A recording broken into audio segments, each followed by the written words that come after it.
We are going to have Chairman Fowler here speak, and then we're going to have Tommy come up and cut the ribbon, and then we'll pass tobacco, and then Tommy will talk from there, and we can eat.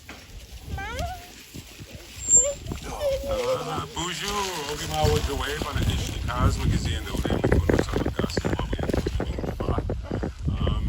Lemon away on Ugam, lemon awad on BG on Ugam. I don't know why I'm so nervous. I practically know all of you here. So just bear with me a little bit. So they say that the opposite of addiction is connection. And when you find that connection, usually it helps you push forward. And for me, it was the culture. There's a lot in our culture. Our culture is filled with so much. We have speakers, we have dancers, we have singers. We also have artists.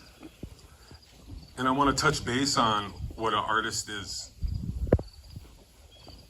When I first got sober off of opioids, it was the craft, it was art that saved me. It was our culture that helped me push past that. And when I thought about our ancestors, I thought about the ones who were making opagans, who were making pipes, who were going out offering that tobacco for what they needed. And some of these pipes became tools for our Anishinaabe tool belt. And I started to realize that our ancestors were artists, the ones that were making those opagans, the ones that were making the regalia, the ones that were going out into the woods and collecting birch bark to make birch bark canoes. So it's really, really, really important for me to pass that on to each and every one of you that are here. If you work for the culture will help you. You just need to work for it. And at the beginning, I thought I felt unwelcome. But then I realized that I had to make myself welcome. So if you can push through that, the culture is here for you. We have lost a few tribal members here recently. My son Koya and my daughter Naya lost their mother. Let's see who else we got here. We got Tyler Buck over there. We got Lester Merle, Tyler Merle, Chaz. We have Angel Severson here.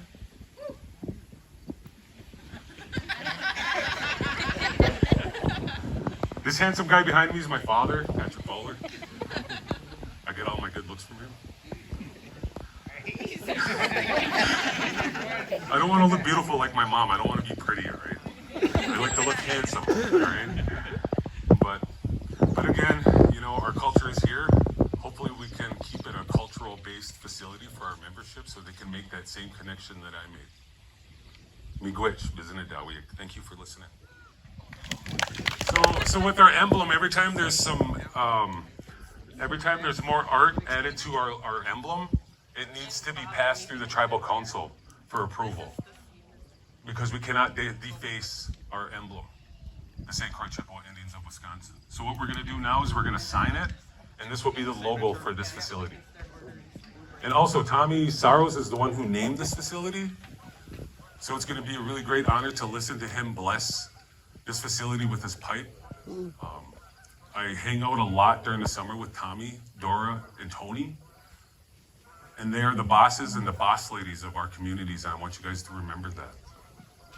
What they do for our people is really unsung for a lot of us. And you guys need to realize that that Medewan Lodge that these guys are taking and keeping pushing forward with it is the groundwork for teachings outside that lodge, for our everyday life. You wouldn't catch me disrespecting a boss lady at Medewan. You wouldn't see me disrespecting a boss at Medewan. So when I leave that ceremony, I carry those teachings with me. And that's a good way to live. That's what the true essence of a good life is showing each other love and respect and compassion. But I think we signed it. You guys get to quorum already, or what? You guys don't need me? All right, all right. Well, I'm gonna let these guys take over. I'm talking too much. I'm rambling, so. Hi guys. So I know this is gonna be hard for you guys to see, but we had a friend of ours that's an artist put together a logo for us, and it's pretty similar to, you know, everything else you see. We just added a little bit of medicine to it, and it has sweetgrass around the emblem. So this is our new logo. You'll be seeing this around. Right now we're gonna have Tommy come up and cut the ribbon, and then after we'll pass tobacco. How I got this name for this house we're blessing today is Georgia had called me and she says, I want you to think of a name for this house and call me back. So what I did was I thought of a bunch of different names. The drums are sit right by my bed, so I took that tobacco and I put it in a drum box. And I asked the drum what would be an appropriate name for this place. And that's how I come up with the name. Because when I put that tobacco in the drum box, that was the first name that came up. Anji Pamanazu, and changing your life. That's what this building represents. And that's what it's about. Good name. So essentially I named it, but the spirits are the ones who named it. I just added to what I asked them. But this place will do many good things for our people. So with that, I'll cut the ribbon. I'm gonna let Amy get her. All right. Yep. All right. You want to know the weed. How kaigan the ba kana kuna no man no no be ma. Just out ma. No.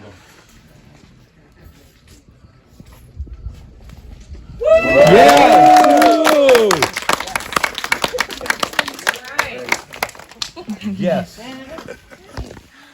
Come here, boyfriend. Do you want to? You guys want to get in? Can you get in there with these? Everyone? Get the staff in there. Yes, staff. Weinberg, and I'm the executive director here at Anji Bimanizuan. And I want to welcome everybody with love. And I truly, truly mean that. I want to welcome everybody with love. This began as a labor of love last year. And so being on site all this time, writing policies, getting everything arranged, it did not come to life until we hired the staff. The staff are what bring the life to this. And the staff are what bring the healing. The staff are who brings the people here and works with everybody. And that's one of the biggest things I want to acknowledge is that the staff really needed a round of applause. They have absolutely worked themselves just amazing.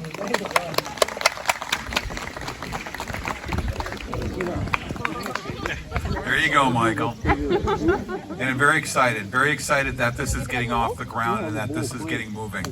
And again, to echo some of the things that have been said, that there has been a lot of loss here, and there's been a lot of loss all across northern Wisconsin, from addiction, from overdose, from suicide, and that is one of the biggest things that starting last year and then following through this year, our amazing council has recognized that there needs to be a stop, there needs to be an end, there needs to be an answer at some point. And so putting this program together and getting this program in action and getting people in, getting tribal members and senates in, getting Native people in, and reconnecting with recovery, reconnecting with traditional ways, reconnecting with people that we know and love in our community, and reconnecting with that support and carrying that message forward about recovery and about tradition and about who we are and what we need to do. And so I cannot say enough about how blessed I feel to have had an opportunity to be here and to work in this community and to work with all of you amazing folks and to get to meet so many awesome people. And I also need to talk about the level of cooperation from every single tribal department the level of cooperation and support has just been absolutely amazing. Absolutely amazing. And there are so many folks that want to see this come to life. And now it has come to life. So thank you. Thank you.